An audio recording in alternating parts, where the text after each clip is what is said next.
going in the COVID pandemic and stuff like that? How's that been for you?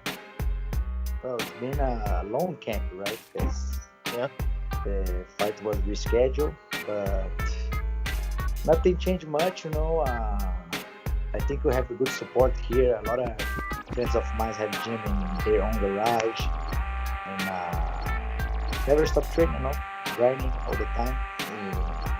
If I have a fight or not, but definitely when you schedule an important fight like that, give you an extra gas. Yeah, definitely. So, was it hard to train, not knowing if there was a fight coming up, knowing that, man, I don't know when I'll be able to fight again? Was that like hard mentally for you? Not that much because, well, I've been like 11 years in this game as a professional.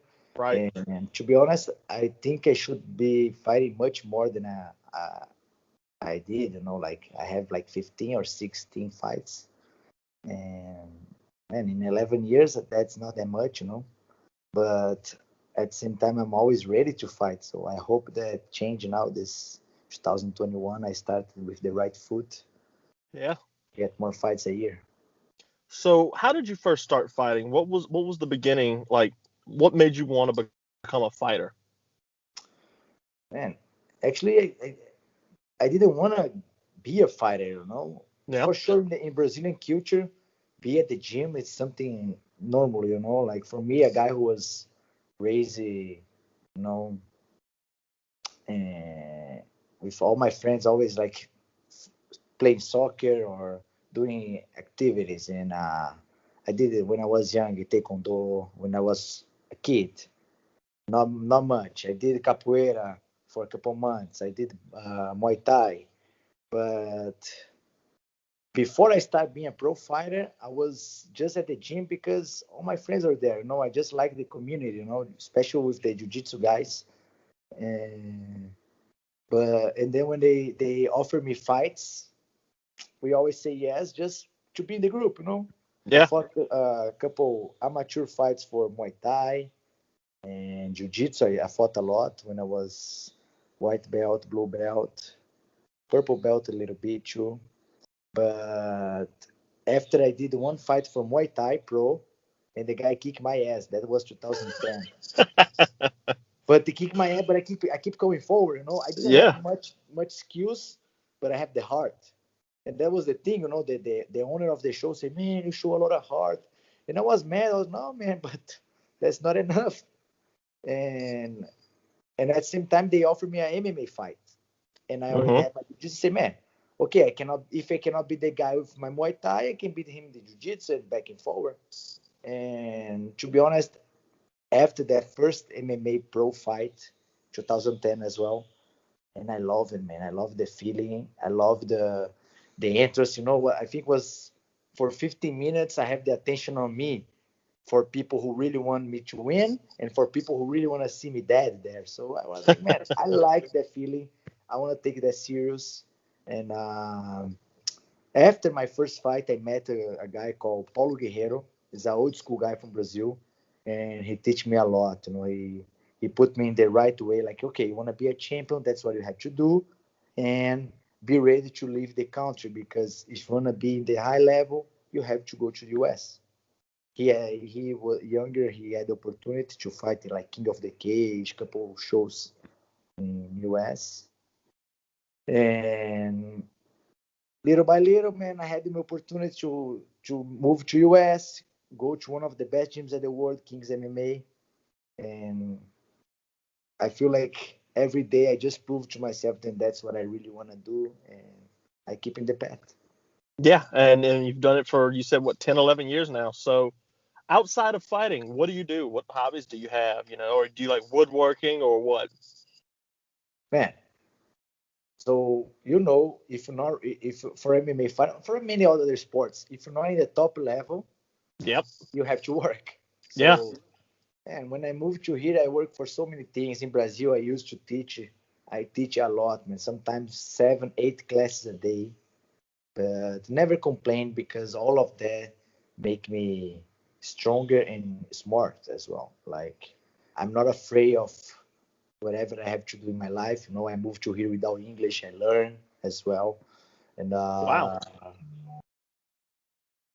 so. But right now, I think it was the first time that I start like to. Okay, now I have time to do things that I like. So what I like to do, you know, man, I actually like to train a lot. To be honest, I love training, man. That's part of you got to love your job. Yeah, and actually anything I do, it's kind of.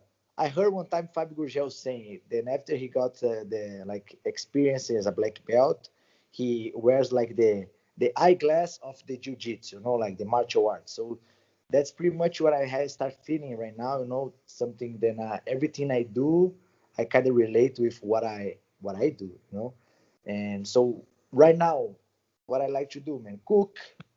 I like to grow plants. I like to run a Hey, lot. me too. What do you grow? Man, I grow a bunch of stuffs here. You know, like Let me see. let me show you here. I'm still a white belt on growing. You know, Me too. I'm still a but white belt. Yes. I have a couple Oh things here. wow. You Okay. know, some for sure weed, some other things that Sabina helped me to. Yeah. I like to cook barbecue a lot, man. That's That's my another thing favorite. that I like.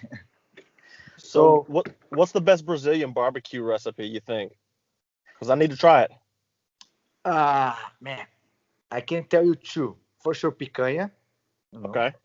and ribs. Oh, I'll kill ribs. I'll run you in the dirt with some ribs. I'm a black belt on ribs. Man, so I'm gonna this uh, for the New Year's we cook ribs on the floor.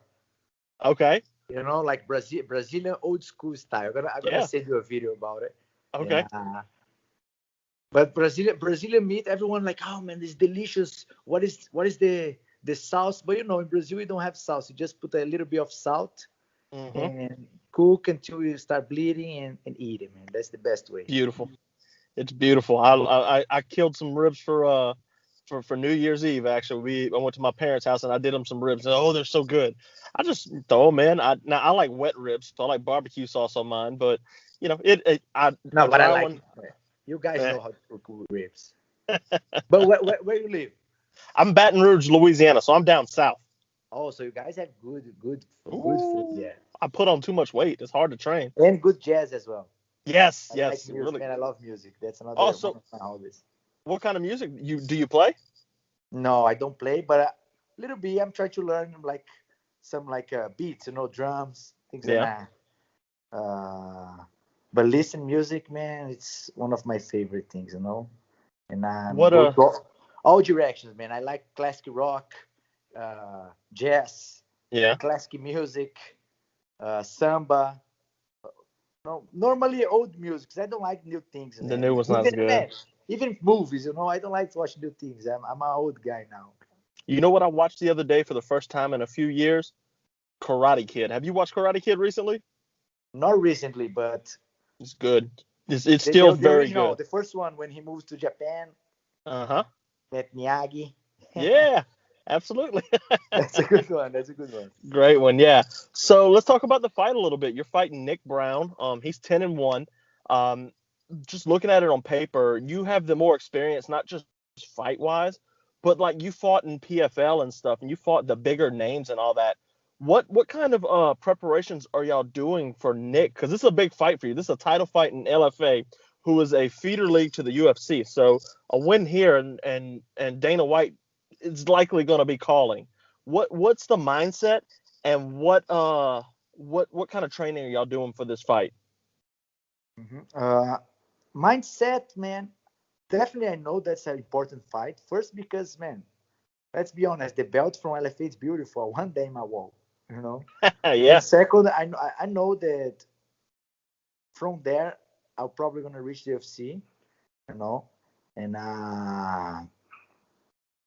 but thinking about preparation, man, like I told you, I always think I can do better, you know. So I keep grinding my game if I have a fight or not, you know. Uh, Man, I'm gonna give you an example. If I do a nice fight, like the one in ACB, I love it when I fought them, and I fought so Hmm. clean, so smooth. man, I watched that fight until I start hating my things, because I want to be better, man. I don't want to Yeah. stop, you know. And man, I train with so many great guys. Then I always have to be prepared, So there's not something special, and I will train for sure. I check this guy; he's a good fighter, and I know I have more experience than him. I can see when I watch him fighting. But man, he's there to win as well. Yeah. So the best way to show respect is be ready for everything, you know. And man, I train with guys like Benil Dariush, Vitor Silvério, Giga Chikadze. Hmm. So many high level guys in all aspects, like Muay Thai fighters, kickboxing, grapplers. So I feel ready to fight anyone, man. To be honest, Yeah. if they cancel this fight and put and give me a fight against any top 10 in the UFC, I'm gonna say yes, and I know I'm ready to fight them. Yeah. But for sure, I really want this belt. I'm focused on the Nick Browne, and I think it's gonna be a great match. Because both of Yeah. us want this opportunity, but I know it's my turn, and I know his turn is coming soon. He looks like a great guy. But it's my turn. You mentioned Giga Chikadze. He's one of my favorite up and comers in the UFC. Has he caught you with the kick yet? Bro, he's a Hard. killer. He's a killer, man. No, actually, I'm gonna tell you a fun story. When I met him, Benny bring him to Kings, uh, and then we did a boxing sparring, pure boxing, and it was hard. Yeah. That's how we met each other. That's how we show love. And then after I finished, I came to Benny because Benny told me he's a good fighter, man. And then I say, yeah, he has good boxing. And then I didn't know yet about the kicks. And then Benny told, man, you didn't see the kicks yet. But to be honest, man, it's amazing, to have opportunities like that, because I had so many things in my game that I learned from him, from all of the top fighters there, man.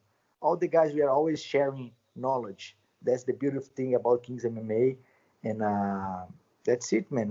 We kind of became a hybrid on each one's game. Yeah, definitely. And Kings has been putting out some great fighters too. I want to circle back a little bit. You talked about Nick being a good guy, and there seems to be a trend in fighting to where you got to trash talk your opponent, and you don't seem like the type of guy that does that. I think that you can agree when I say that it's a testament to both of you guys for stepping in this ring, willing to get punched in the face. Would you agree? I'm sorry, what is saying? So a lot of people trash talk, but you respect your opponent because he's fighting too. And that has to speak a lot for both of you guys going in there to fight an actual fight. Yeah, well, when I say he looks like a good guy, I actually don't know him. you Yeah, know. of course, And right. to be honest, I really don't want to know him before we fight, because that sounds fake, man. Yeah. I'm not gonna trash talk on him because I really don't know him too. Yeah. I cannot talk bad and I cannot talk good, but at the same time I cannot like fake. Then I'm a nice guy, and man, we're gonna punch each other in the face. I'm Mhm. gonna try to knee him in the face. So and I expect him to do the same. So man, I don't want to be his friend right now. You know, Yeah, of maybe a course. couple of years. Man, I don't know what's gonna happen in my life in the future. Maybe I Right. can train here, maybe I go train there. It's not things that I then pass in my mind. But the truth is, January 15, we're gonna kill each other inside the cage, fighting for the belt. Yeah. And and that's it, man. I know the rules. I play fair. That's the truth. I don't like to be dirty, and especially And if he tried to play dirty, I don't think I can see, man. He doesn't play dirty too. He's a guy with faith, and it's gonna be an awesome fight, man. I agree. Why I need to put trash talk, because it's not natural from me. You know, if you know how to do that, if you know how to do jokes, like, man, do it. It's not my game, but I'm sure when I step in the cage, I always gonna bring a show. I always gonna try to finish the guy, and I think that's enough. That my hands and my speak for me. So trash talk, it kind of ties into my last question here. Conor McGregor, Dustin Poirier, they're getting ready to fight, and I'm excited. How do you see that fight going down? Because it's a big one. Who do you think wins that, and how do you think what happens? Well, it's a tough match right now because McGregor, he proved that wherever he say, he can make it, you know. But at the same time, Dustin Poirier, he one of the guys who improved most in this game. Yes. I couldn't see like he improves a lot. So I'm really excited to watch the fight, especially because it's in my division, and I really wanna not just talking about these guys, but be around these guys. Like, oh, soon I'm gonna be fighting these guys. Soon you will be. And but I will take Conor on this one. I like so. it. Soon you'll be fighting them. I really think that. I like what I see when you fight. You're skilled, you're measured, and I like that about you. Appreciate you coming on the show. Where can everybody find you on social media? I'm not a social guy much actually, but for sure I'm trying to grind that. That's another thing that I'm putting in my mind. Man, I have to work this. I have to know how to talk. And so Instagram, Art of Estrazulas. My girlfriend Sabina Mazo. Yeah. So I saw that you had called me from Sabina's from her Skype. I was like, wait a minute, are you training with y'all dating? That's awesome. Sabina's great. That's how I'm bad on social media. I don't have Skype. I don't have all this thing. Like, yeah, I use all this stuff. You've got to use Sabina's. That's okay. That's all right, man. I appreciate you coming on. I'm pulling for you, and we'll speak again soon. Especially when Dana White calls you. Me and you gonna hop on another call. Sounds good. Thanks for your time, brother, and definitely, man, let's keep in contact.